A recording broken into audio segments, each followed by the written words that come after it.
I wanted to explain myself to each of them. I wanted to tell them it was an accident. I didn't mean to hurt him. I'm innocent. I blamed myself, like all parents do in a situation like this. There was something about caring for a young child that made me feel like I was always on trial. It made me feel like my job was to just keep him alive. And honestly, how hard could that be? Well, harder than I could imagine. I was working with a fully mobile little boy who was faster than any Olympian, had no common sense or fear or understanding of harm or death, and would do anything, including bust his own arm, to play with a sprinkler. I was 24 and a new father, so I naturally assumed that I'd permanently injured him. Up until that point, Tristan seemed very durable, always falling and getting back up. However, I had a deep fear that I was going to somehow kill him.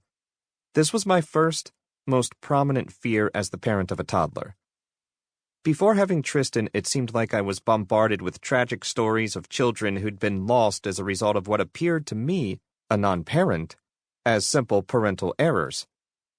But once I got into the game, I realized it wasn't that simple. Caring for my 2-year-old son felt like putting pants on someone while they peed in my face and fought desperately to jump in front of a truck. Most days I felt like an imposter. I wasn't the greatest teenager. I got into some stupid trouble now and again.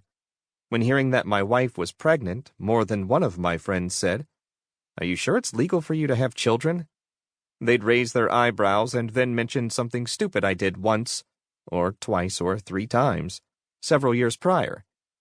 It was always said jokingly, but there were moments I anticipated a government agency would swing by and tell me I wasn't qualified to be a father.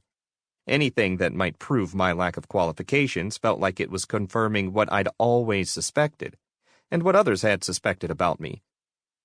This was part of the reason we used to keep Tristan on one of those toddler leashes, because he was kind of a maniac. It was the only way to keep him from being that child who jumped into the tiger cage. It was the only way to keep him from jumping off that bridge and into the river on our family's walking route. It was the only way to keep him from running into traffic at the grocery store. I wanted to keep the little tyke alive, sure, but there was a part of me that knew without a shadow of a doubt that if my child ever did run afoul while under my care, that I'd be blamed by all of the internet, which would only make the tragedy more painful. It would be trending news. Child runs into parking lot, suffers serious injuries. Parents blamed for being neglectful losers who didn't care about their child and ultimately should be left to die on a raft in the Indian Ocean. Okay, that's a really long headline, but you get the point. We were still outside the hotel. I looked at Tristan, his right arm limp against his adorable denim coveralls, tears streaming down his face and onto his red fire truck t-shirt, and I felt a rush of anxiety. I was pretty sure I hadn't killed him, so it was easy to check that box.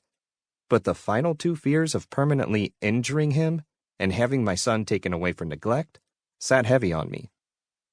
I cradled him in my arms and took him into the hotel as he screamed the whole time, and every person along the way looked at me like I was human garbage.